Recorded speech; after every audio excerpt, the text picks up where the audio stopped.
Good morning. Have a nice day. 2 दिन पहले मेरे पास एक परिवार आया, तो उनमें से एक औरत बोली कि सर, जो रचना नाम की औरत आपके पास आई थी, वो बहुत झूठी औरत है। वो अपना काम निकालने के लिए आंसू तक बहा देती है, एक्टिंग तक कर देती है। वो सिर्फ फायदा उठाती है। वो आपका भी फायदा उठाएगी, बच के रहना। मैंने अपनी जेब से ना 2,000 का नोट निकाला और मेज पर रख दिया। मैं कहा, मैं ये तेरे को नोट दे दूंगा 2,000 का, है पड़ा ही है, तुम उठा सकती है।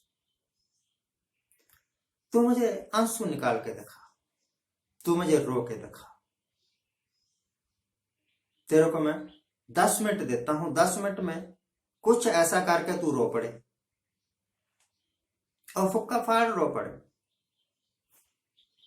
और फिर अचानक रोना बंद कर देना, नोट उठाना और चली जा। ये तेरा इनाम होगा तेरी एक्टिंग का। तो हैरान परेशान कहने लगी, ये कैसे हो सकता है? ऐसे थोड़ा रोना, रोना ऐसे थोड़ा आ जाता है। तो भैया, जब वो रो रही थी तब आप उसको एक्टिंग कर रहे।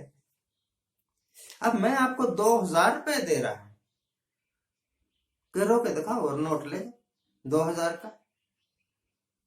हम्म पर्पल रंग का गांधी, जामुनी सा ही रंग है ना नोट का। तो उसका मुंह बंद हो गया। आप जानते हैं क्या? डू यू नो, रोना ऐसे नहीं आता। शक्ल पर मुर्दानी ऐसा ही नहीं छा जाती। आंखों में आंसू ऐसे नहीं आते, अंदर पीड़ा उठती है। जब किसी का अंदर दुखी होगा, जब अंदर से हूक उठेगी, जब अपने आप को असहाय महसूस करोगे, जब देखोगे चारों तरफ अंधेरा ही अंधेरा है, कोई हाथ है ही नहीं जो मेरा हाथ पकड़ सके और कहे कि घबरा मत, मैं तेरा साथ दूंगा। बिल्कुल बेबस। तो बेबसी में आंसू उभर आते हैं। इसमें एक्टिंग की जरूरत नहीं आती। जो आदमी ये सोचते हैं ना कि सामने वाला झूठ बोल रहा है, सामने वाला एक्टिंग कर रहा है, वो एक्चुअली अपने आप को ज्यादा चालाक समझते हैं। और होना भी चाहिए, चालाक होना चाहिए। हिंदुस्तान की जनता 2014 और 2019 में चालाकियां नहीं बरत सकी, चालबाजियों में फंस गई और हिंदुस्तान का बेड़ा बैठा के रख दिया। अगर अपनी खोपड़ी का थोड़ा प्रयोग कर लेते, सोच लेते कि ये तो इसका तो काम ही है एक्टिंग करना, तो ये एक्टिंग कर रहा है, असल में ये कुछ नहीं कर सकता, ये नालायक है, तो कम से कम देश तो बच जाता। और शायद हमारे लोग जो विदेशों में जाके पढ़ रहे हैं, वो भी वहां धक्के ना खा रहे होते, हिंदुस्तान में ही कोई रेड़ी फड़ी लगा लेते पकौड़ों की। पकौड़े ही बना सकते हैं और तो कुछ कर नहीं सकते। साहब ने कहा, मुझे साहब की बातें काफी याद है। तो मैं सोचता हूं कि जब सुख में, खुशी में आदमी हंस पड़ता है, तो दुख में, पीड़ा में रो क्यों नहीं सकता? और तीसरे को क्या हक है कि वो कह दे कि नहीं, ये एक्टिंग कर रहा है? अगर वो एक्टिंग कर रहा है तो तू करके दिखा। उसी तरीके से कि जिस तरीके साहब कहते हैं, सुल्तान आजम हिंद को मैं साहब बोलने लग गया हूं, सुल्तान आजम हिंद छोड़ दिया।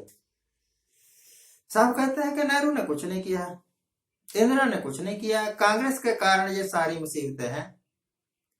तो तू किस मर्ज की दुआ है, तू हटा दे ये सारी मुसीबत। क्यों नहीं हटाता? इस वक्त आपके हाथ में पावर है, इस वक्त आप राज कर रहे हैं, तो वो सारे हर्डल खत्म कर दो ना जो काम नहीं करने देते। आज का मेरा सिर्फ संदेश इतना है कि दूसरे के ऊपर उंगली उठाना बहुत आसान है, दूसरे के नुक्स निकालना बहुत आसान है, दूसरे को घटिया साबित करना बहुत आसान है। खुद करके दिखाना उससे 1000 गुना ज्यादा मुश्किल है। कोई हंस रहा है, खिलखिला के हंस रहा है, उसको ना कोई उल्टी सी बात कह दो, क्या गधे की तरह दांत फाड़ रहा है, वैसे गधा दांत नहीं फाड़ता, आराम से नहीं बैठ सकता आदमियों की तरह,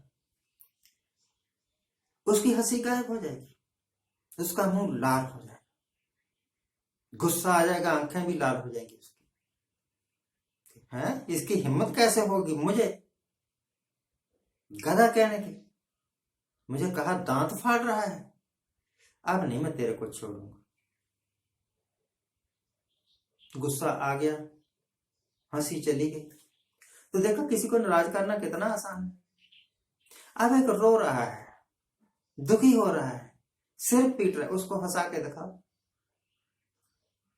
पता नहीं क्या कुछ कहना पड़ेगा, फिर भी शायद आप कामयाब नहीं होंगे उसको रोता हुआ चुप कराना।